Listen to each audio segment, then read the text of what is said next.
밤과 낮의 틈에 끼어 숨바꼭질하며 온갖 갈등과 괴로움과 때로는 꿀 한 방울의 작은 기쁨 속에 헤매이다가 이 시간도 하나님을 아버지라 부를 수 있는 자리에서 신앙 고백할 수 있도록 은혜 베풀어 주심을 감사합니다. 늘 어설프고 부족하고 진리의 연저리에서 맴도는 저희들을 그래도 지명하여 불러주시어 영광 받으시려고 온갖 모습으로 역사해 주셨던 예수님, 오늘도 그것을 깨닫고 수많은 선지자들과 사도들과 믿음의 조상들이 어떠한 환경 중에서도 하나님을 향한 간절함으로 천국을 침노하였듯이 저희들도 그 고백을 이어받아 같은 신앙생활하고자 이 시간 함께 고백하겠습니다. 전능하사 예레미야 2장 19절입니다. 너 악이 너를 징계하겠고 너 패역이 너를 책할 것이라. 그런즉 너 하나님 여호와를 버림과 너 속에 나를 경외함이 없는 것이 악이요 고통인 줄 알라. 주 만군의 여호와의 말이니라. 아멘. 2장 19절을 이해하기 위해서 2장 13절을 읽으셔야 됩니다. 내 백성이 두 가지 악을 행하였나니 곧 생수의 근원이 되는 나를 버린 것과 스스로 웅덩이를 판 것인데 그것은 물을 저축치 못할 터진 웅덩이니라. 하나님이 하시는 일이 많겠지만은 성경에는 특별히 그 중에서 두 가지를 강조하고 있습니다. 첫째로는 창조 사역이고 둘째로는 구원 역사입니다. 하나님은 천지를 창조하시고 인간을 창조하시고 그리고 세상에 되어가는 모든 일들을 창조하시고 역사를 창조하시고 내지는 역사를 주장하시고 그리고 인간과 합하여서 새로운 것을 창조하시고 또 하나님의 섭리를 따라 주관도 하십니다. 그러니까 세계의 역사의 움직임, 경제의 움직임 같은 것이 그냥 상황에 따라서 미국에서 좋은 일이 있으니까 주가가 올라갔다. 일반적으로는 그렇게 생각할지 모르지만 그 모든 것 자체를 하나님이 주관하신다고 성경에는 기록하고 있고 예레미야 같은 데 보면은 그 시편도 그렇고 사람이 발걸음 하나 옮기는 것조차도 하나님의 섭리 가운데 있다라고 말씀하고 있고 목적 없이 옮겨지는 발걸음조차 없다고 말씀을 하고 있습니다. 우리가 평소에 그것을 느끼지 못하는 것은 너무 흔하기 때문에 그렇고 그것을 못 느낀다는 것은 하나님과 그만큼 멀리 있어서 그렇습니다. 그러니까 하나님을 가까이 가면 가까이 갈수록 작은 부분까지 심지어는 극단적으로 말하면은 TV 프로 하나까지라도 눈에 확 들어오는 것은 그것까지라도 하나님과 더불어 연결할 수 있는 믿음이 있을 때만이 가능합니다. 조금 아까 찬송가 199장 펼쳐졌을 때 그 옆에 가사가 쭉 있었고 그 밑에 예수님이 십자가에 이렇게 지고 걸으시는 장면 보셨죠 방금. 저는 원래 찬송하면서 지금도 부끄러움이 많아서 얼굴을 잘 안 들거든요. 성경 공부할 때만 제외하고는. 그런데 방금 이렇게 듣는 순간에 굉장히 많은 은혜, 예수님이 그 초라하심과 그 십자가의 무게, 그리고 모습도 그렇잖아요. 약간 구정하게 쓰셔서 그 십자가의 무게에 깔려서 깔리기 직전에 억지로 일어서서 한 발자국 한 발자국 옮겨지는 그런 모습. 이렇게 순간적으로라도 그걸 보면서 왜 예수님이 저렇게 하셨어야 될까? 내 죄의 무게가 과연 저 정도일까? 신이 감당하기 힘들 정도로 하면서 이제 온갖 것들이 연상이 되면서 그 무게감이 다가오는 것 있잖아요. 평소에 그 수백 번도 더 본 그림이잖아요. 그래서 십자가 계통 여기도 아예 그렇게 서가 있으니까요. 그런데 그것이 내게 와닿는 날이 있습니다. 교회에서 저희 교회 이제 옛날에 반 집사님이라고 이름이 반기란 집사님인데 계셨는데 저희가 해마다 연초에 그 성식 교독을 제가 만들어서 드린 것이 있는데 그 제일 첫 줄에 너희는 마음에 근심하지 말고 하나님을 믿으니 또 나를 믿어라. 근데 그 말씀을 이제 그 화장대 앞에 걸어놓고 세수하고 서서 날마다 읽는 성경인데 한 5, 6개월이 지났을 때에 갑자기 그 성경, 그러니까 그 구절이 눈에 보이더래요. 너희는 마음에 근심하지 말고 하나님을 믿으니 또 나를 믿어라. 그분은 그 소년 교도소에 근무하셨거든요. 근데 그날따라 그 구절이 눈에 들어오면서 그날 결국 출근은 하셨는데 상당하게 지각을 하셨습니다. 너는 마음에 근심하지 말고 하나님을 믿으니 또 나를 믿어라. 그 구절을 보는 순간에 너무 눈물이 나서 결국 출근을 몇 시간 늦게 할 정도로 그 구절 붙들고 통곡하다가 항상 보는 구절입니다. 근데 자기에게 와 닿는 시간이 있습니다. 특별히 성령의 감동이죠. 그러니까 여러분들은 그냥 평범하게 오늘도 아침에 일어나서 내가 교회에 왔다 그렇게 생각하면 모든 게 간단합니다. 근데 신을 가까이 가면 가까이 갈수록 기도하면 기도할수록 성경을 대하면 대할수록 작은 부분까지 하나님이 창조하시고 섭리하시고 주장하신다. 이것을 깨닫는 날도 있게 될 겁니다. 그래서 인간의 원래 우리의 모습은 뭡니까? 하나님의 창조를 따라서 살게 되어 있고 그 다음에 그분의 섭리를 따라 살게 되어 있죠. 그래서 그분의 섭리라는 것은 에덴 동산 한복판에 있는 두 개의 과일 나무가 있었죠. 선악과와 생명과. 그리고 하나님은 항상 그 선악과와 생명과 뒤에서 말씀을 하셨습니다. 그리고 그 들려오는 그 음성을 듣고 사람은 그냥 순종하며 살 때에 인간의 모든 행복과 축복을 그리고 아름다운 것 그리고 가장 자유로운 그런 상태에 거하게 있었는데 그런데 결국 사람은 들어야 할 소리를 듣지 않고 듣지 말아야 할 소리를 들음으로써 모든 행복과 축복이 그리고 자유와 기쁨과 평안이 사라지게 되는 그리고 결국 하나님의 언약은 파기가 되고 약속을 어겼기 때문에 그 약속을 어긴 인간에 대한 약속을 어긴 대가 바로 불행, 고통, 중노동, 정신적인 고뇌라든지 각종 스트레스 하는 이런 것들로 가득하게 되었습니다. 그러니까 복받을 사람들은 자신에게 복이 될 말씀이나 은혜가 될 말씀은 원래는 확 들어와야 되거든요. 어느 순간에 성령의 역사에 의해서.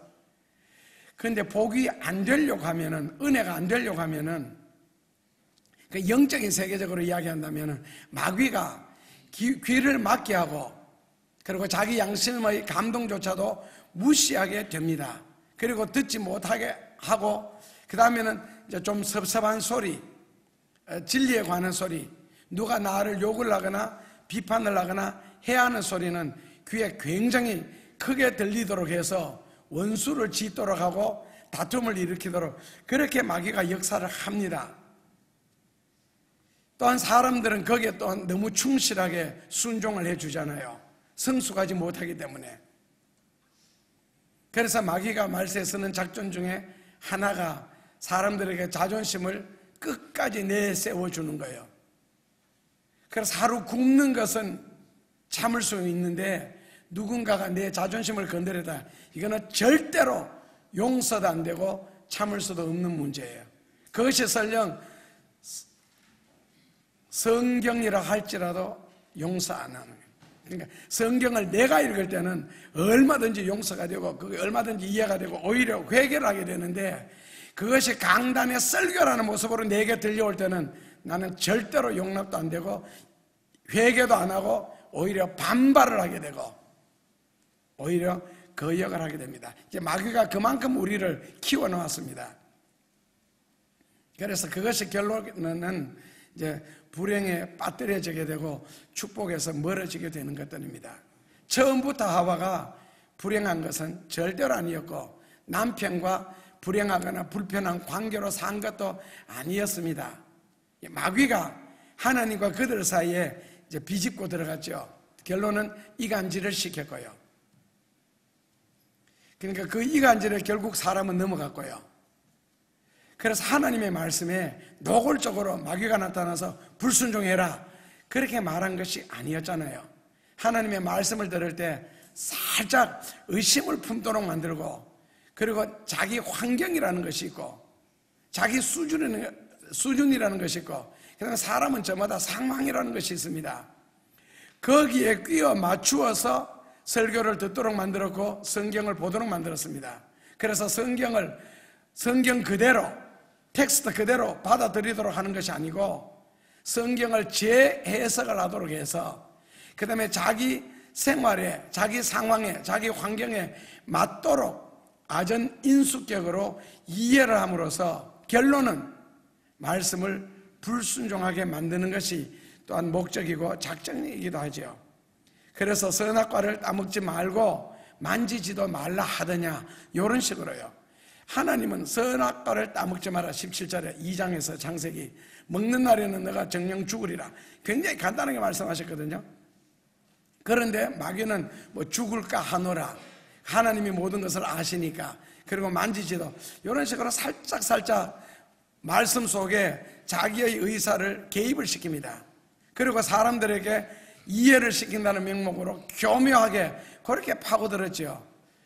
그래서 말씀에 대해서 의심을 품도록 그렇게 만드는데, 정말 만지지도 말라 하시더냐, 먹지도 말고 원문도 들어가야죠. 그래서 사람이 성격이 치밀하거나 성경을 확실하게 공부한 사람들에게는 이런 것이 걸려지지만은, 그러나 성격이 섬세하지 못하거나 아니면은 그냥 좀 덜렁덜렁하거나 아니면 성경을 확실하게 배우지 못한 사람들에게는 속아 넘어가도록 만듭니다. 그런 작전을 쓰는 것이 이단이고 사입이고 신흥정교고 신천지입니다. 그 사람들은 다 그런 식으로 해왔습니다. 처음부터 성경을 잘못 가르치면 누가 유혹을 받겠습니까? 누가 가서 감동을 하겠습니까? 처음 가르치는 것은 기성교회에서 하듯이 똑같습니다. 근데 점점 깊이 들어가다 보면은 뭔가 이상하다는 걸 느끼게 되는데, 그때 뛰어나오면은 아직도 뛰어나올 수 있습니다.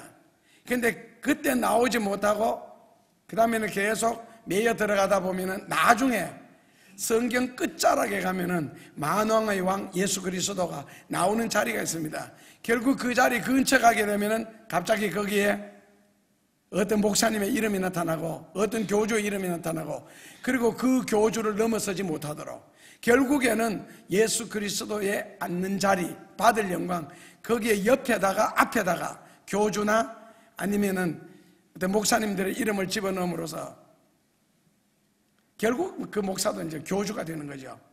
그렇게 해서 이제 유혹을 하게 되는 거거든요. 성경 100% 틀리게 가르치지 않습니다. 이단이라는 단어도 여러분들이 아시는 것처럼 다를리자, 끝단자잖아요. 100가지 중에 98가지는 같았는데 99번째, 100번째 가니까 다르더라는 거고, 10가지 중에 끝에 하나가 달랐지 9가지는 꼭 같습니다. 결국에는 포섭이 되는 겁니다. 그래서 교회에서도 하나님의 말씀을 들을 때 아멘 할 것은 분명하게 아멘을 하고, 예스 할 것은 예스 하고, 노 할 것은 노 해야 되는데, 집회를 인도하면서 제가 그런 장난을 쳐봤습니다. 심술을 부려봤죠. 오늘 아침 안 먹고 제가 여기에 설교하러 나온 줄 믿습니까? 그러면은요 상당수 교인들이 아멘해요. 그게 어떻게 아멘의 대상입니까? 내 밥 안 먹은 것하고 믿음하고 무슨 상관이 있습니까? 안 먹었으면 안 먹은 거지. 그런 식으로 부흥사들이 인도를 한다고요. 내용도 없이 목적도 없이 뜻도 없이 그냥 나오자마자 할렐루야. 그럼 여러분들은 자동적으로 반사적으로 자동으로 아멘이 나옵니다. 성경에는 여호와의 이름을 망령되이 일컫지, 망령되이 뭐라고 해놨어요. 그 다음에 네? 여기 다 나와요. 성경에 하나님의 이름을 망령되이 일컫지 마라. 우리말로 바꾸면은 함부로 부르지 마라거든요. 하나님의 이름만 망령되이 일컫는 것이 아니고, 성경도 망령되이 읽으면 안 되고, 아멘도 할렐루야도 망령되이 하면 안 됩니다. 성경에는 분명하게 원어를 제시해놨습니다. 하나님의 영광, 하나님의 어떤 목적, 진리에 확실하지 않는 것은 아멘 하는 것이 죄를 짓는 일이라고요. 그래서 성경에는 아멘 해야 할 자리 11가지를 제시를 해놨습니다. 인터넷에 가셔서 여러분들이 들으시면 됩니다. 아멘 해야 할 자리 11자리. 그 외에는 하시면 안 됩니다. 그러니까 안 그래 분위기를 띄우기 위해서 뭐 아멘 할렐루야 그 또 안 하잖아요. 안 하면 아멘 해야 교회가 부흥된다고, 아멘 해야 하나님께 영광을 돌리게 된다고 또 고린도후서 1장 20절 이 성경 구절 갖다 대도 속으시면 안 됩니다. 아멘 해서 하나님께 영광이 된다는 그 말은 고린도후서 1장 17절에서 19절까지 충분하게 설명을 해놨습니다. 그리고 이렇게 아멘 해야 하나님께 영광이 된다 이렇게 되는 것이지, 나오자마자 할렐루야 하고 아멘하고 아멘 그럼 여러분들이 할렐루야 하고 뭐 장난치는 것도 아니고 뭡니까 강단에서. 그러니까 뭐 내가 아들이 둘 있는 줄 믿습니까? 자기가 아들이 둘 있는 것하고 믿음하고는 관계가 아닙니다. 그건 알모의 대상이지 믿음의 대상이 아니고, 믿음의 대상은 성경 외에는, 더 다르게 하면은 하나님과 성경 외에는 믿음의 대상이 아닙니다. 믿습니까? 라는 말을 무조건 남발해서도 안 되고, 교우들을 그런 식으로 해서 예배 분위기를 끌어올리고, 그거 참 이상하죠. 예배 분위기는 끌어올리고 맞추고 이런 것이 아니거든요. 이게 너무 인간적으로 가다 보니까 예배도 재미가 있어야 된다. 결국에는 그렇게까지 변질을 하고 타락을 하게 되는 겁니다. 그러다 보니까 결국 성경 공부하면서도 이상하면은 이거는 거절을 해야 되거든요. 거부를 해야 되고, 따라가다 보니까 그런 데 빠지게 되잖아요.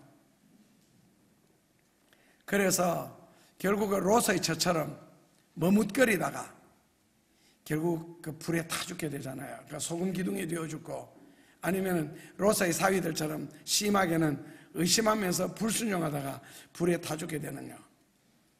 그래서 어떤 면에서 사람들이 우유부단한 것 있잖아요. 우유부단한 것이 확실한 대답을 안 하고 웃기만 하니까 그 당시에는 사람이 굉장히 좋아 보이고 편한 것 같은데, 시간이 흐르고 보면은 다른 사람에게까지도 불편을 초래하고 불행을 가져오는 게 우유부단한 겁니다. 남편이 우유부단하면은 온 식구가 나중에 같이 고생하게 됩니다. 좀 매정한 것 같아도 예스와 노를 분명하게 확실하게 하는 것이 좋습니다. 이런 설교하면 교회 부흥되는데 무지하게 방해되고 바깥에 소문 엉뚱하게 나게 됩니다. 할 수 없죠. 저는 우유부단한 사람이 싫고 목적 없이 의미 없이 설교 듣는 사람도 싫습니다. 저는 없는 사람도 싫습니다. 골이 빈 사람요, 생각이 없는 사람, 의식이 없는 사람, 뭔가 한 가지 일을 할지라도 좀 분명하고 뚜렷하고 확실한 게 저는 좋고요. 그래서 결국에는 그 우유부단한 그런 것들이 결국 사람에게는 한숨을 가져오게 되고 불행이 가져오게 되고요. 분명하고 똑똑하면 사람들은 그렇게 말합니다. 정이 없다, 교만하다, 건방지다. 교만은 성경에 보면 유일하게 하나님이 대적하는 자로 나오는 게 교만입니다. 그런데 인간적으로 생각하면은 천지를 창조하시는 하나님이 대적할 정도로 교만할 수 있는 어떤 것들이 있었으면 좋겠습니다. 그 정도로 재산이 많든지, 그 정도로 어떤 뭐 확실한 학식이나 지식이 있든지, 뭐 어떤 사회적인 지위, 전 세계를 움직일 만한 그런 정도의 어떤 뭐 권력이나 능력이 있든지 자랑할 수 있는 것은 저는 복이라고 생각합니다. 자랑할 수 있는 거리가 있는 게 복이고요. 내 자식을 드러내놓고 공개적으로 자랑할 수 있을 정도로 훌륭하면은 저는 그 복이라고 생각합니다. 근데 지금 사람들은요, 남편이나 아내나 자식 자랑하죠. 아무도 안 듣습니다. 콧방귀도 끼지 않습니다. 하지 마십시오. 뒤에서 욕 엄청 얻어먹습니다. 그 정도 자식 안 키운 사람 누가 있으며, 누가 그 정도 아내나 남편 안 가진 사람 누가 있습니까? 그러니까 연예인들 나와서 우리 아내는 김태희보다도 예쁘고, 김태희보다도 예쁜 여자가 어디 있어요? 대한민국에서 제일 예쁜 여자가 김태희고 한가인인데, 그럼 한가인은 어떻게 돼요? 김태희만 예쁘면. 그러니까 어려서 코미디언이 나와서 자기 아내는 김태희보다도 더 예쁘고 뭐 누구보다도 더 착하고 천사보다도,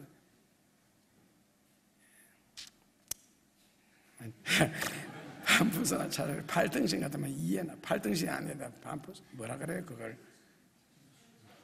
응? 팔불출. 팔등신이라고 말을 잘못해서. 팔등신은 진짜 멋있는 거야. 아니, 그런 거 같으면 이해나 되죠. 그거 다 한때예요. 연예인들 결혼하고 난 뒤에 기자들 마이크 대면에 제일 많이 하는 소리가 뭡니까? 행복하게 살겠습니다. 지켜봐 주십시오. 지켜보니까 얼마 있다가 따로 있다 하대. 다 처음에는 그렇게 합니다. 그러니까 남들이 실수하고 잘못하는 거, 잘하는 거 칭찬하지만은요, 나이가 90이 넘으면 그때 시작하죠. 80이 넘든지 그때까지 살아본 후에 그때까지 두고 보고. 젊었을 때 말을 어떻게 믿습니까? 그러니까 사람들은 오늘 그 예레미야 2장 13절 19절 이 말씀을 하는 건데, 인간의 모든 불행이나 고통이나 어려움, 그리고 생활 속에 꼬이는 문제들 있잖아요. 이거 돈이 없어서 불행하다고 생각하고, 건강하지 않아서 불행하다고 생각하고, 부부지간에 서로가 잘못 만나서 그렇다고 생각하고. 요즘에는 부모도 어디 있고 자식이 어디 있습니까? 남편이 아내를 수십 군데 찔러 죽이는 그런 일들, 그리고 자기 친딸 7살 때부터 성관계를 10대 후반까지 계속 하고 임신할 때마다 병원에 가서 계부가 그랬더라면 또 매스컴이 난리를 쳤겠지요. 지금은 계부가 어디에서요? 친아버지가 그렇게 하는데,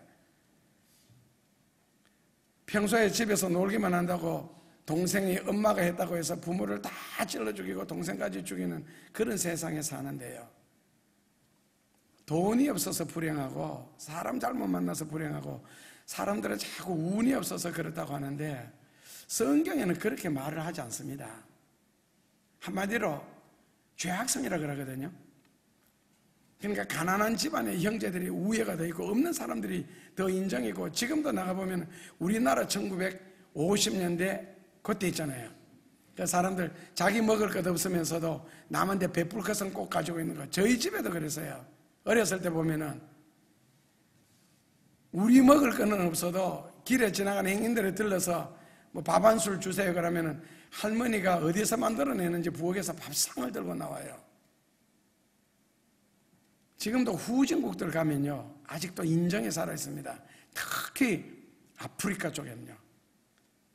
이제 사람들이 돈 때문에 많이 개발이 돼가지고 많이 악해졌는데, 그래도 아직 인정이 있어요. 그러니까 성경에는 돈 때문이다, 뭐 사람 잘못 만났다, 이거를 핑계라 그럽니다. 그렇다면 근본적인 답을 예레미야 2장 13절 아까 읽으셨는데 보시면은, 내 백성이 두 가지 악을 행하였나니, 첫째로는 생수의 근원이 된, 생수의 근원은 그 생명의 근원입니다. 그리고 복의 근원, 두 가지를 합해서 생수라 그럽니다. 생명과 복의 근원이 되는 나를 버린 것과, 둘째로는 웅덩이를 팠는데 물을 저축하지 못할 웅덩이를 팠다. 그 다음에 2장 19절 말씀 보시면은, 너 악이 너를 징계하겠고 너 패역이 너를 책할 것이라. 그런즉 너 하나님 여호와를 버림과 너 속에 나를 경외함이 없는 것이 악이요 고통인 줄 알라. 주 만군의 여호와의 말이니라. 만군의 여호와의 말이니라는 것은 선지서에서 한 200번 나오는데 예레미야서에서만 77번을 씁니다. 만군이라는 말은 전쟁, 전투, 싸운다는 뜻이고, 성경에서 만군의 여호와의 말이니라 나올 때는 강조할 때, 하나님이 반드시 그렇게 역사하실 때 사용하는 문구가 만군의 여호와의 말입니다. 근데 여기 보면은 사람이 생명과 복의 근원이 되시는 하나님을 버렸다. 2장 13절에서요. 이 말씀은 결국에는 내가 신앙 중심으로 살지 않고 나 중심으로 살겠다. 즉 신학적인 용어로는 신본주의가 아니고 인본주의로 살겠다는 결심이고, 진리의 간섭을 절대로 받지 않겠다는 거고, 양심의 가책조차도, 양심의 감동조차도 싫어하겠다는 뜻입니다. 내 마음대로 살아보겠다. 그것이 생수의 근원이 되는 하나님을 버렸다. 성경에는 이제 그렇게 표현을 했습니다. 그런데 2장 13절에서 내 백성이 두 가지 악을 행하였나니 그랬습니다. 두 가지 악을 행한 거예요. 첫째로는 생수의 근원이 되는 나를 버린 것, 둘째로는 물을 저축하지 못할 웅덩이를 판 것이라 그랬습니다. 터진 웅덩이죠.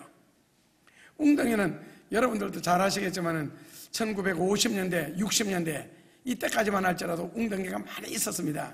그리고 이제 비가 오면은 오기 전에 이제 웅덩이 정리를 하죠. 미리 다 파놓고, 아니면은 나중에 그 웅덩이에 고인 물을 퍼서 논에다가 그 벼논에 되는 거, 그 물 저도 한번 잡아봤는데요. 저 딸려 들어갔습니다. 굉장히 무겁습니다. 양쪽에서 가지고 볼린 그것도 박자도 맞아야 되는데, 그 나중에 푸고 나면 밑에 이제 고기들 참 많잖아요. 시골에서 농사 질 때 쉽게 말하면 천수다. 하늘만 바라보고 농사를 질 때 웅덩이는 필수입니다. 특히 이스라엘 나라 같으면은 건기와 우기가 굉장히 분명한 곳이거든요. 우리나라 겨울에 거기 잠시 한 2달 동안 비가 오고, 그리고는 1년 내내 그래서 평균 30도에서 45도 됩니다. 그러니까 이 웅덩이가 역할은 굉장히 큰데, 특히 이 구약 에레미야 세대 때 웅덩이는 그때는 저수지가 없는 시절이니까요. 굉장히 중요합니다. 그래서 이스라엘에 가면은 사람들 사이에 하는 말이, 이스라엘 땅에 내리는 비는 한 방울도 이스라엘 밖으로 나가지 못한다. 그 정도입니다. 그래서 예루살렘에 가시면은, 예루살렘 성전 중심으로 해서 예를 들어서 우리 교회 같으면은 지상에 올라온 땅 면적의 한 층이 이게 350평이거든요. 근데 우리가 지하에 내려가면은 한 층이 630평입니다. 그 100%다가 주차장이 되어 있습니다. 지하 1, 2, 3층이 다요. 그런데 이스라엘 나라는 그 예루살렘이라는 도시, 그 밑에가 그냥 다 물 저장 탱크라고 생각하시면 됩니다. 이스라엘 말로는 이제 그걸 시스턴이라 그러는데, 그게 땅에 내리면은 그 바위 틈새로 물이 다 스며들도록 만들어서 그 지하에 들어가면, 앞으로 이제 여러분이 성지순례 가셔서 통고고의 벽 같은데 가시면 이제 이 구경을 하실 수가 있습니다. 그 시스턴 제도를요. 그러니까 하여튼 이스라엘, 예루살렘에 내린 모든 물은 그쪽으로 모이도록 한다는 거. 그런데 내 백성이 그 웅덩이를 팠는데 터진 웅덩이를 팠다. 물을 저장하지 못할 웅덩이. 다시 말하면은 열심히 일은 하고 살기는 사는데 복이 되지 못하도록 살았다는 겁니다. 복이 쌓이도록 살아야 되는데, 복이 저장이 되고 복이 저축이 되도록 살아야 되는데 저축하지 못한다. 결국에는요, 물만 없는 게 아니고 물이 없으면 고기도 없습니다. 더 있어야 할 것들이.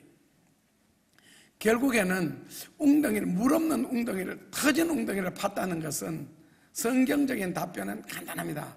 하나님을 버렸고 하나님과의 언약을 파기했다. 그 대신에 바알과 언약을 체결하고 우상을 섬기고 따르기 시작했다는 뜻입니다. 바로 이제 에레미야 역사적인 배경이죠. 그러니까 하나님을 버리고 바알을 믿기 시작했고 바알을 섬기기를 시작했습니다. 그것을 성경에는 터진 웅덩이를 팠다라고 비유를 했습니다. 결국 바알을 섬겨보고 세상을 한번 섬겨봐라. 그리고 끝에 어떻게 되는지. 결국 하나님을 떠난 인간은 모든 삶에 목적도 없고 뜻도 없고 의미도 없고 죽도록 수고할지라도 마지막에 가서는 남는 것도 없다. 그래서 결국 하나님이 나중에 일으키는 것이 다른 나라들을 이용해서 혹은 자연재해를 통해서 이스라엘 백성들에게 이제 싸우기 시작하죠. 성경에는 이걸 싸운다라고 표현을 했습니다. 자, 2장 19절 먼저 보시고요. 자, 2장 19절에 보시면 다시 그런 말씀이 있죠. 너 악이 너를 징계하겠고 너 패역이 너를 책망할 것이다. 여기에서 너 악이라는 것은 뭐냐면은 이스라엘 백성들이 하나님을 버린 것, 자기 마음대로 살려고 하는 것, 자기 뜻대로 살려고 하는 것을 악이라 그랬고, 근데 패역이라는 것은 우상을 섬기는 걸 말합니다. 이제 바알을 섬기는 거예요. 이 패역이 반드시 너를 책망할 것이다. 그런즉 너 하나님 여호와를 버림과 너 속에 나를 경외함이 없는 것이 악이요 고통인 줄 알라. 너 여호와를 버림과 하나님을 버렸다는 말은 하나님의 말씀을 순종하지 않는다는 뜻이고, 그 다음에 우상을 섬겼다는 뜻입니다. 그리고 그렇게 하나님의 말씀을 불순종할 수 있는 것은 나를 경외함이 없다는 거예요. 두렵고 떨리는 마음으로 하나님을 섬기지 않는다, 믿지 않는다. 이것이 너게 악이요 고통인 줄 알라 그랬습니다. 2장 19절을 역사적인 배경으로 보면은 결국 우상 숭배와 도덕적인 타락, 그 다음에 불신앙적인 외교, 그러니까 국가 간에는 불신앙적인 외교고, 개인적으로 말하면은 불신앙적인 사는 삶의 모든 행위들, 이것을 하나님을 배반했다라고 성경에는 기록합니다. 하나님을 배반한 행위다. 결국 우상을 숭배하거나 도덕적으로 타락을 하거나 불신앙적으로 살아가는 것은 하나님을 배반한 행위고, 하나님을 배반한 그 행위 때문에 나의 징계, 나의 심판, 나의 저주가 불가피한 상태에 현재 이르렀다는 뜻입니다.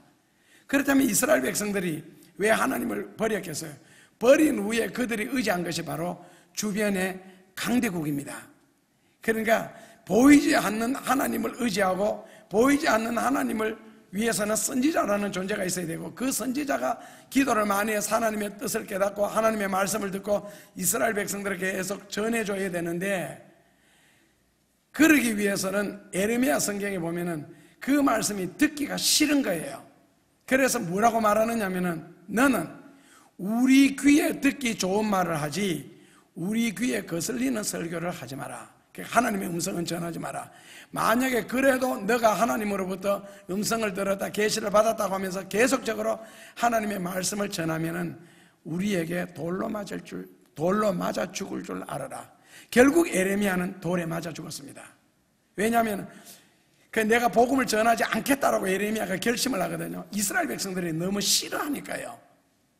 그래서 저희들의 귀에 들리기 좋은 말로 설교하면은 그래 이제 코미디가 되는 거고 장난이 되는 거고, 순수한 진리는 전하면 안 됩니다. 타락한 사람들에게는 순수한 진리가 먹혀지지를 않습니다.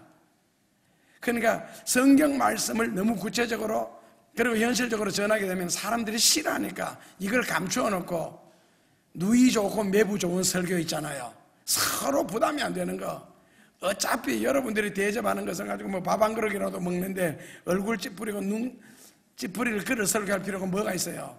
그래서 부드럽게 단설교 그런 식으로 하는데, 예레미야가 하나님 나도 그렇게 하겠습니다, 이스라엘 백성들이 너무 진리를 싫어하니까 라고 마음속에 생각하면은 마음에 불 붙는 것과 같고 괴로워서 내가 견디지를 못하겠나이다. 그러니까 혼자 있을 때 결심은 그렇게 하는데 막상 백성들 앞에 서면은 또 바른 말이 나오거든요.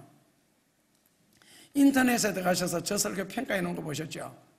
우리나라에서 제일 웃기는 설교를 하는 목사 장경동, 제일 바른 말을 심하게 하는 목사 김상배, 이렇게 해놨습니다. 저도 봤거든요. 그래서 저도 설교를 하고 내려갈 때마다 어떨 때로 제가 뒤에서 인사를 그동안 많이 안 했지요. 왜요? 여러분들에게 미안해서, 꼭 내 말을 한 것 같아서. 저는 성경 구절만 됐는데도. 그래서 혼자 있으면요, 저도 결심 많이 합니다. 나중에 보니까 에레미야도 그런 괴로움을 가졌대요. 좋은 말 해야지, 쉬운 말 해야지, 평범한 말 해야지, 단설교 교우들이 듣기 편한 설교 해야지 하는데, 여기만 올라오면 제 정신이 안 되는 거죠. 사람이 미치는 게 아니고. 그렇다고 뭐 원고를 딱 써서 처음부터 끝까지 읽는 식으로 한다면은 그런 소리 빼버리면 되는데, 그렇지도 않으니까 저도 저 자신한테 참 미안해요. 여러분들에게. 이게 저 이야기가 아니니까. 그래서 그러면서도 불구하고 다음에 또 되어지고 하는 것은 나중에 내가 하나님 앞에 섰을 때에 제가 여러분들에게 전한 복음에 대해서 저도 책임을 져야 되잖아요. 그날 하나님 앞에 할 말이 있기 위해서 그냥 조금 듣기 거북해도, 오늘 같은 경우도 예레미야 2장 13절이나 19절이 듣기 좋은 말씀은 아니거든요. 그러나 역시 몸에 좋은 약은 쓰다. 저는 그것도 또 이해가 안 돼요. 왜 몸에 좋은 약은 꼭 써야 돼요? 달면서 몸에 좋은 약은 없어요? 달면서? 그런데 단 것 자체가 이미 몸에 거부감이 옵니다. 몸을 썩게 하는 거고요. 그러니까 달면서 좋은 약은 없습니다. 값싸고 좋은 물건은 없습니다. 마찬가지입니다. 그래서 아마 성경도 이런 말씀 저런 말씀 다 있잖아요. 결국 이스라엘 백성들이 하나님을 의지하지 않고 주변의 강대국을 의지하기 위해서 생수의 근원이 되는 하나님을 이제 버리게 되고 약속을 어기게 되는데, 결국 이 시대로 말하면은 주변 강대국을 의지했기 때문에 하나님은 진노하지 않을 수가 없고 심판하지 않을 수가 없다. 결국 오늘날 신자들은 하나님을 의지하고 하나님 앞에 기도하고 보이지 않는 하나님을 믿고 살기보다는 건강, 돈, 권력, 세상의 어떤 인간관계 이런 것을 더 중요시 여긴다면 반드시 그것에 대해서 후회할 날이 있을 것이라는 경고입니다. 돈도 좋고 건강도 다 좋죠. 없으면 못 사는 것들이잖아요. 현실이기 때문에 우리가 또한 그런 것에 담겨져 있잖아요. 우리 몸이라는 게 돈을 가지고 담아놔야 편안할 수 있고 행복할 수 있고 건강할 수 있고 그리고 인생을 기분 좋게 살 수가 있는 거거든요. 그게 다 필요한 것들인데 하나님이 그것을 의지하지 마라 하는 것은 그것은 믿음의 대상이 아니기 때문에 의지해서는 안 되고 그건 사용과 활용의 대상이고 그 다음에 하나님을 먼저 의지하고 사랑하면은 그런 것을 주시겠다는 건데 순서를 바꾸어서 그런 것을 더 중요시 여기면서 주일날 만약에 돈 벌기 때문에 교회를 못 온다 이거는 아니라는 거죠. 이제 성경이 우리에게 말씀하시는 것은 하나님을 먼저 믿고 예배 드린 후에 나중에 돈 벌어도 이상으로 주신다는 거거든요. 이 성경의 말씀은 그 순서를 바꾸지 말라는 거예요. 그 필요 없다가 아니고 전도서 5장 같은 데는 돈에 대한 그 필요성 그리고 예레미야, 이사야 그 다음에 신명기 이런 데 대해서는 그 물질에 대한 유용성 이 범사에 돈은 꼭 필요하다고 강조도 많이 합니다. 성경에. 그리고 예수님의 설교 33번 중에 17번을 돈 가지고 설명을 했습니다. 사람들이 이해가 가장 빠르니까 돈에 대한 신경이 예민하니까요. 그래서 성경은 돈을 무시하는 것이 아닌데 설교를 할 때 마침 그렇게 들려지는가 봐요. 그래서 순서를 바꾸지 마라. 하나님을 먼저 믿고 하나님께 먼저 기도하고 하나님께 예배하고 그 다음에 옷으로 말하면은 속옷 입고 그 다음에 겉옷을 입어야지 겉옷 먼저 입고 급하다고 속옷을 나중에 마지막에 입으면은 결국 정상적인 소리를 못 듣잖아요. 그 분명히 미친년이라는 소리 들을 텐데 여자 같으면은 그러니까 결국 순서 바꾸는 것이 정상과 미친 사이에 왔다 갔다 한다니까요. 그래서 성경도 하나님을 먼저 그러니까 사랑하고 믿고 예배드리고 그 다음에 세상적인 거 이 순서의 중요성을 이야기하고 있습니다. 이스라엘 백성들이 그것도 귀찮다는 거예요. 그래서 순서를 바꾸겠다. 그러니까 눈에 보이는 것, 손에 잡히는 것 일단 내 몸 가까이 있는 것부터 먼저 중요시하겠다. 그래서 성경에는 이것이 악이요 반역이다 그랬습니다. 그래서 19절에서 너가 하나님 여호와를 버림과 너 속에 나를 경외함이 없는 것이 앞으로 어떤 악과 어떤 고통이 너에게 나타날 것인지 너가 한번 두고 봐라. 그 두고 봐라 소리는 절대로 안 무섭다. 그런데 멀리 가지 않아서 하나님이 이방 나라들로 하여금 이스라엘을 침략해서 약탈하도록 만듭니다. 전쟁에서 가장 많이 피해보는 것은요 남자는 죽으면 그만입니다. 그 다음에 여자는요 그 다음에 어린이들은요. 그래서 이스라엘에는 재앙이 닥치기 시작했고 침략과 약탈이 닥치기 시작했고 그리고 거기에서도 그나마 살아남으면은 자연재해 그 농사를 지으면은 각종의 해충들 이런 걸 통해서 하는 일마다 꼬이도록 만들고 안 되도록 만들고 그러면서도 죽이지는 아니하시고 그러니까 죽을 지경이죠. 그래서 하나님을 버리고 하나님을 경외하지 않고 신앙에 대해 하나님이 심판할 수밖에 없다. 그러니까 하나님을 섬기지 못한 것에 대해서 결국 하나님을 버리는 것은 하나님을 두려워하지 않았다. 두려워하지 않는 것은 하나님을 쉽게 생각했고 너무 편하게 생각했다. 꼭 뭐 이웃 사촌처럼.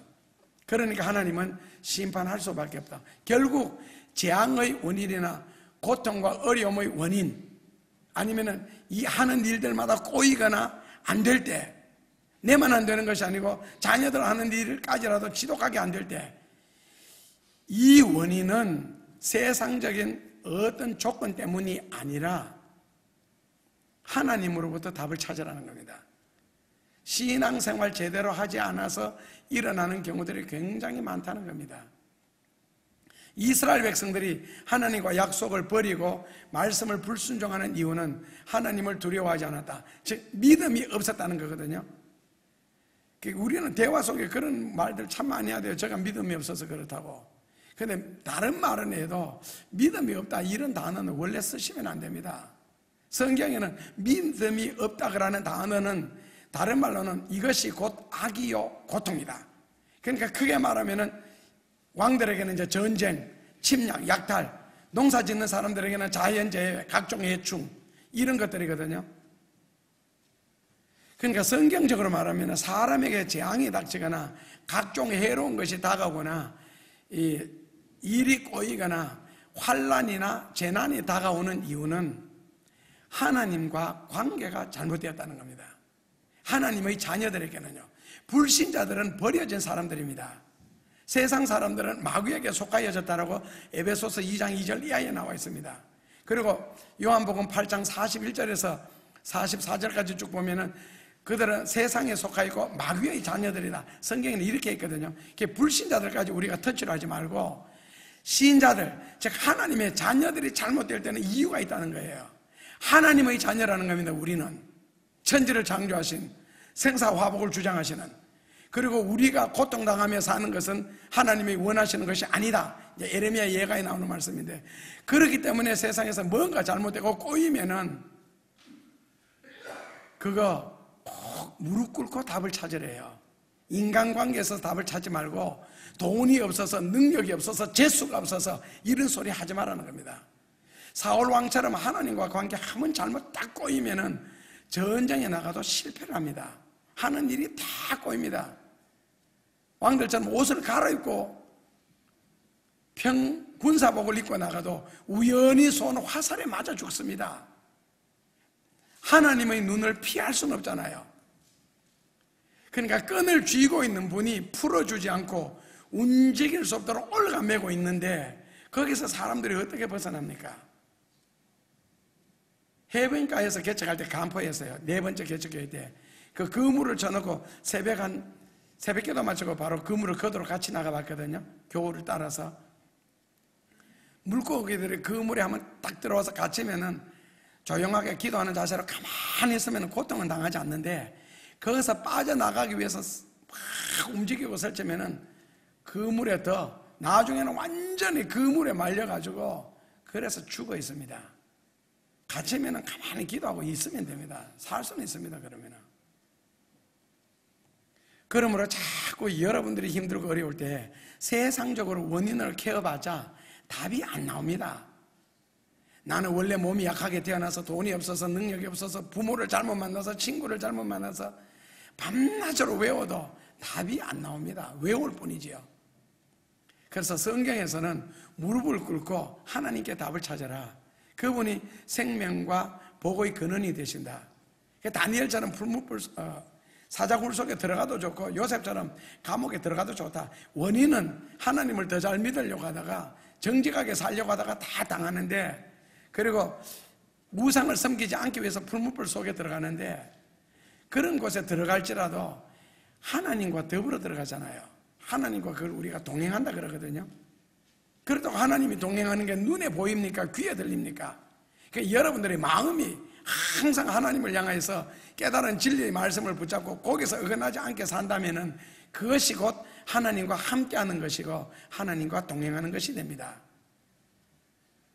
그래서 만약에 우리가 회개하고 믿음으로 돌아오지 않고 계속적으로 세상에서 답을 찾거나 하나님의 말씀을 불순종하거나 계속적으로 영적으로 방황을 하게 되면은 에레미야 2장 9절에 이런 말씀이 있습니다.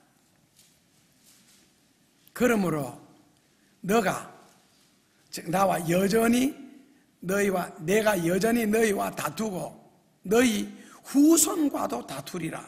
여호와의 말인데 굉장히 무서운 말씀이거든요. 결국 부모님이 말씀을 불순종하고 신앙생활 잘못한 것 때문에 나대로서 끝이 나면 좋겠어요. 그래서 자식들이라도 잘 되었으면 좋겠는데 앞으로 너의 후손과도 내가 싸우리라 했습니다. 싸우리라. 그 싸운다는 말은 뭐 주먹질하는데 그런 뜻이 아니죠. 성경에는 아까 드린 것처럼 재앙이나 환난이나 고통이 계속적으로, 그러니까 일이 꼬이게 하시거나 자연재해나 쓸데없는 각종 사고들을 일어나게 한다는 뜻입니다.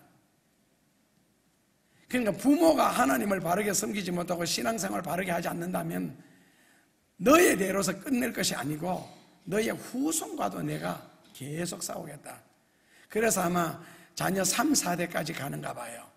근데 축복은 1000대까지 됐는데 이 저주는 3, 4대로 끝내잖아요. 성경에 실제로 하나님의 저주 3, 4대 받으면 더 받을 저주도 없습니다. 그래서 굉장히 짧게 기록해 놓은 거예요. 너 후손과도 내가 싸우리라. 그러니까 내가 신앙생활이나 영적으로 잘못되어서 내 후손과 하나님이 싸우고 있는데, 근데 내 자손들은요, 이 영적으로 하나님의 형벌을 받아서 계속적으로 지금 어렵고 힘들고 있는데 그걸 모르잖아요. 그러니까 인간적으로 온갖 노력 다 해보고 온갖 투자 다 해보고 온갖 삶의 방법을 다 구해보는 거예요. 그런데도 꼬이는 거예요. 원인을 모르니까요. 그러니까 자식들은 죽을 고생을 하고도 인생이 풀리질 않는 거예요. 그러니까 왜 안 풀리는지도 모르는 척 계속 죽을 고생만 연속하고 있는 거예요. 죽을 고생만 해도 죽지는 또 안 해요. 영적으로 문제가 있는데 육신적으로 인간적으로 풀리지 않는다는 뜻입니다. 하늘이 풀지 않는데 땅에서 어떻게 풀리겠느냐는 거예요. 하나님이 풀지 않는데 인간이 노력한다고 되겠느냐는 겁니다. 그래서 성경에 하나님이 열면 닫을 자가 없고 하나님이 닫으면 열 자도 없고 하나님이 낮추시면 높일 자도 없고 하나님이 높이시면 낮출 자도 없다. 그런데 이걸 모르니까 사람들이 당신은 하는 일마다 진짜 재수 없다, 운이 없다. 아닙니다. 행운도 축복도 하나님이 관리하고 계십니다. 그러므로 사람은 회개하고 하나님의 품 안으로 돌아오는 이것이 행복과 축복을 회복할 수 있는 가장 아름다운 방법입니다. 그러므로 하나님과 함께 사는 삶, 신앙적으로 산다는 것은 삶의 범사에 하나님의 은혜를 입을 수가 있고 어떤 역경이 온다 할지라도 극복할 수 있는 능력이 있고 극복한 후에는 반드시 고진 감내, 귀한 축복도 있습니다. 그래서 하나님께서 우리에게 말씀하신 것은 지금도 뭐 옛날 선지자들처럼 음성이 들려오거나 이렇게 해서 그렇게 살아갈 수 있다면 다행인데 지금은 그런 시대가 아니잖아요. 이미 성경을 통하여 하나님이 다 말씀해 놓으셨기 때문에 성경 말씀을 읽거나 들으시거나 배우신 후에 순종하는 것이 가장 선한 방법이고 이 기록된 성경 말씀도 다 깨닫지도 배우지도 실천하지도 못하면서 자꾸 다른 음성 들려달라, 다른 환상 보려달라 하면서 기도회나 뛰어다니면서 음성 듣는다, 환상 본다 하는 사람들 치고 생활이 바르게 풀리는 거 보셔서요. 여러분들 주변에요. 기도원에 많이 다니는 사람들, 습관적으로 다니는 사람들이 생활 잘 풀리는 거 보셔서요. 그 자식들 잘 되는 걸 보셔서요. 아니 한번 돌아보세요. 정상적인 신앙생활을 하지 않고 그런데 이곳저곳 아무 데나 뛰어다니는 사람은요 생활 안 풀립니다. 여러분들 주변에 보시면 될 겁니다. 대략 그런 사람들은 음성 듣는다, 환상 본다, 뭐 하나님하고 막 통한다 그런 단어 많이 씁니다. 대화해보면 신앙생활 혼자 다 하는 것 같습니다. 그런데 절대 풀리지 않습니다. 그거 좋아하지 마십시오. 외식은 어쩌다 한 번 하는 걸로 족하는 것이지 외식 가지고는 사람이 살 수 있는 밥이 아닙니다. 여러분들 식당에서 밥그릇 씻는 것만 봐도 식당에 안 가십니다. 제가 알고 있는 그 식당 진짜 깨끗하거든요. 그 접시 하나조차도. 그런데 굉장히 젊은 집사님이 교우들하고 연결되어 있으니까요. 그 집에 하루 가서 아르바이트를 한 적이 있는데 목사님 식당 가지 마십시오. 그 집에는요 밥그릇, 국그릇, 반찬 접시도 굉장히 많이 나오는 한식 계통의 횟집인데 접시들이 정말 하얀색입니다. 꼭 2조 백자 색깔 있잖아요. 하얀색 깨끗하게 보이는데도 가지 마십시오. 그 집 접시가 얼마나 깨끗한데 눈에 보입니까? 맑은 물에 헹구는 걸 보셨습니까?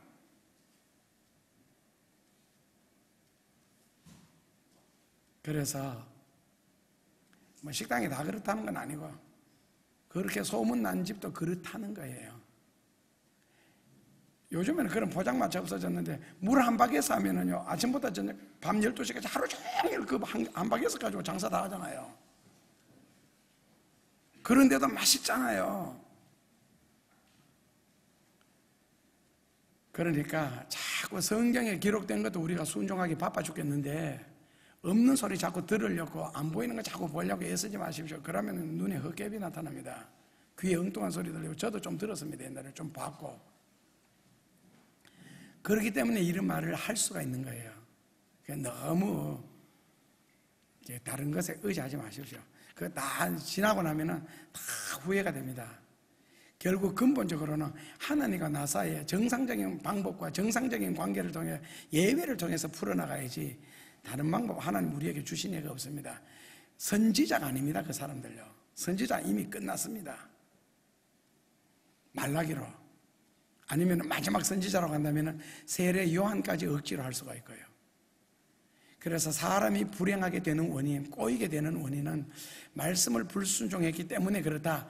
하나님과의 관계가 정상적이지 않다. 성경에 이렇게 답을 내려놨는데 자꾸 다른 곳에서 답을 찾으려고 하니까요. 여러분들 몇 끼 금식하면, 몇 끼 굶으면, 금식은 괜찮은데 굶고 나면은 배 되게 고프죠. 머리 안 아픕니까? 어지럽고 팔다리에 힘이 쭉 빠지고 눈에 별이 왔다 갔다 뱃속에 희한한 소리도 나죠. 음식도 안 들어갔는데 무슨 소리가 그렇게 심하게 나는지. 그럴 때 눈에 별이 나타났다고 별 연구하고 팔다리에 힘이 없다고 연구하고 뱃속에 꼬르륵 소리 가지고 아무리 연구해도 답 안 나옵니다. 밥 먹으면 간단합니다. 그거요. 그거 다 해결됩니다. 식사만 하시면요. 그러니까 어려운 문제 가지고 답을 찾지 말라는 겁니다. 신앙적으로 해결 다 되고 마가복음 12장 24절에 있는 것처럼 너희가 성경을 모르고 하나님의 능력을 모르기 때문에 인생에 힘들고 어렵고 꼬이는 것이지 그거 알면 간단하대요. 성경을 알고 하나님의 능력을 알면, 그러니까 성경을 가지고 역사하시는 하나님의 능력을 깨닫게 되면 뭐가 안 될 게 있느냐는 거예요.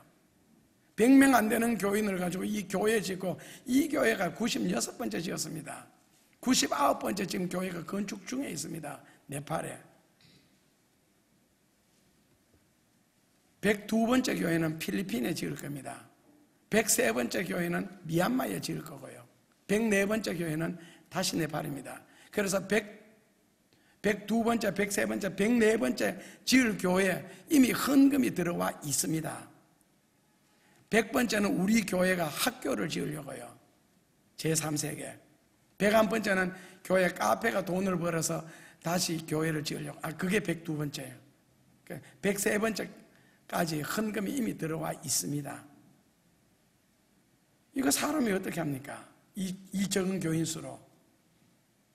그러나 저희들은 했습니다. 출애굽기 20장 20절에 하나님이 우리에게 강림하시는 목적은 너를 시험한 후에 복을 주리 하시며, 요한복음 10장 10절에 예수님이 우리에게 오신 이유는 생명과 풍성한 삶을 주시기 위함이고, 성령이 우리 가운데 오시는 것은 하나님의 말씀을 구체적으로 증거하기 위해서 능력을 주시려고 오신다고 했습니다. 그래서 결국 성경 말씀을 그 마가복음 아까 12장 24절에 말씀도 성경도 하나님의 능력도 알지 못함으로 그랬는데, 성경 깨닫고 하나님의 능력은 바로 성령이 오시면은, 예를 들어서 너희는 마음에 근심하지 마라. 예를 들어서 돈 때문에 건강 때문에 근심한다면은 근거가 있어야 되잖아요. 차라리 사업적으로 망하면은 다시 누구한테 가서 의뢰를 하거나 도움을 받거나 대출을 받거나 가능한데, 병원에서 의사가 사망 진단 내려버리면은요, 돈 쓸 수도 없습니다. 힘쓸 데도 없고요. 그렇다면 하나님께서 우리와 함께 하신다면은 뭐가 문제냐는 거예요. 그래, 하나님이 함께 하셨을 때 모세를 통해서 광야에서 일어난 날마다의 기적과, 그리고 선지자들과 믿음의 조상들에게 일으켜 놓은 하나님의 그 기적들을 생각한다면 신약에 사는 우리는 오늘 구약과 다를 바가 뭐가 있느냐는 거죠. 그 하나님이 그런 기적을 가지고 우리 가운데 역사하신다면, 그렇다면 병이 뭐가 그래 크게 문제되느냐는 거예요. 오래 살아서 죽을 때 되어서 죽는 건 어쩔 수가 없지만은, 그 사람의 생명이 거기까지라면 그건 어쩔 수가 없습니다. 아니라면은요. 그래서 결국 사람들이 이 하나님의 관계가 어색해졌다 그러는 말은 다른 말로 바꾸면 타락했다는 뜻이고, 타락이라는 것은 실존, 현존, 있어야 할 자리에서 벗어났다. 그래서 실존, 현존, 존재를 그 라틴어로는 이그지스턴스라 그러거든요. 영어로는 to stand out이라는 뜻입니다. 있어야 할 자리에 없다는 거예요. 그러니까 음식 같으면은 원래 만들어진 상태, 그걸 먹어야 되는데, 그게 그 자리에서 없어졌다 그러는 말은요, 변질됐다. 우리말로 바꾸면 음식에 쉬었다 그러죠. 냄새나고 쉬었다 그러는 거. 이제 그게 바로 타락이라는 뜻이에요. 그래서 성경에는 하나님과 떨어진 자리, 타락한 자리를 fall이라 그러고, 그 fall에서 회복되는 걸 신앙이라 그럽니다. 그래서 요한복음 16장 9절에 보면은 죄를 정의하기를 강도질했다, 욕을 했다 아니고 하나님을 믿지 않는 것이 곧 죄니라. 요한복음 16장 9절이에요. 그래서 성경적으로 죄를 정리해 보면 첫째로는 하나님을 믿지 않는 것, 둘째로는 하나님의 능력을 인정하지 않는 것. 그러니까 교회 다니는 사람들은 하나님을 믿기 때문에 이 죄는 짓지 않습니다. 문제는 교회 다니는 사람들이요, 하나님의 능력을 믿지 않습니다. 마태복음 13장 58절에 보면 예수님이 나사렛에 가셨을 때에 사람들이 예수는 믿었는데 예수가 하나님의 아들이라는 걸 인정하지 않은 거예요. 왜? 어렸을 때부터 같이 자랐거든요. 목수의 아들이고 마리아의 아들이고 이런 식으로 해석을 해버리니까. 그래서 우리는 오늘 하나님을 믿는데 그 하나님이 나를 통하여 세워놓으신 계획과 하실 일들, 그리고 구체적인 역사, 그리고 성경을 읽고 깨달았을 때에 그 성경을 통하여 성경 그대로 능력만 가해주면 얼마든지 이루어질 수 있는 그 일들을 안 믿는다는 겁니다. 그러니까 하나님의 능력을 인정하지 않는 것, 이 능력을 믿지 않다 보니까 기도를 결국 그만큼 안 하는 거고, 기도를 하지 않다가 보니까 결국에는 내가 삶의 주인이 되어버리는 거예요. 기도라는 것은 모든 내가 걱정하고 염려할 것을 하나님께 맡겨드리는 것이 기도거든요. 우리나라 사람들은 또 맡겼다가 또 집에 가져가니까 그게 또 문제가 되는데, 그래서 베드로전서 5장 7절에는 너의 모든 염려를 주께 맡겨버려라, 이 버려라까지 있습니다.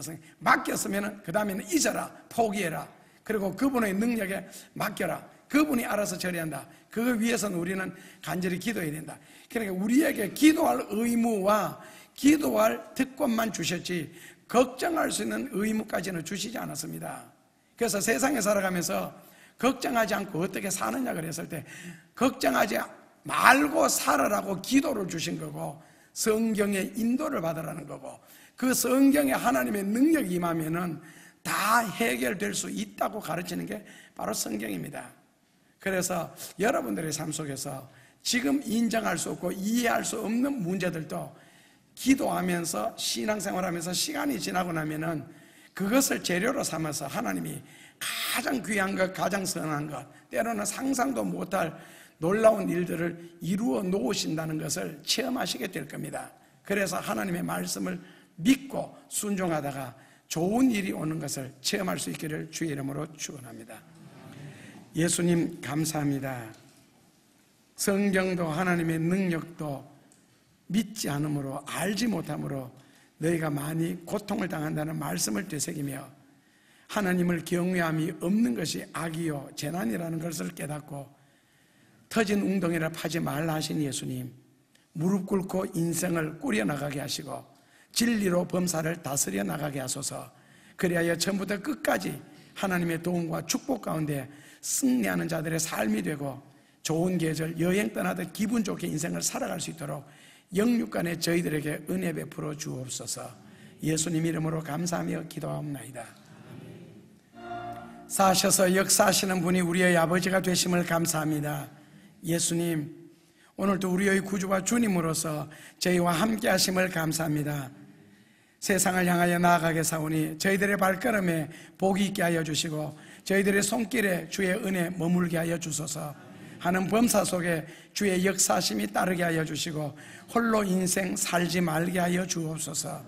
이제는 우리 주 예수 그리스도의 무한하신 은혜와 하나님 아버지의 놀라우신 사랑과 성령의 지극한 역사가, 말씀을 능력으로 바꾸어 놓는 크신 은총의 역사가 한 주간 세상에 사는 동안 우리들 가운데 끊임없이 임재하여 주시옵기를 간절히 축원하옵나이다. 아멘.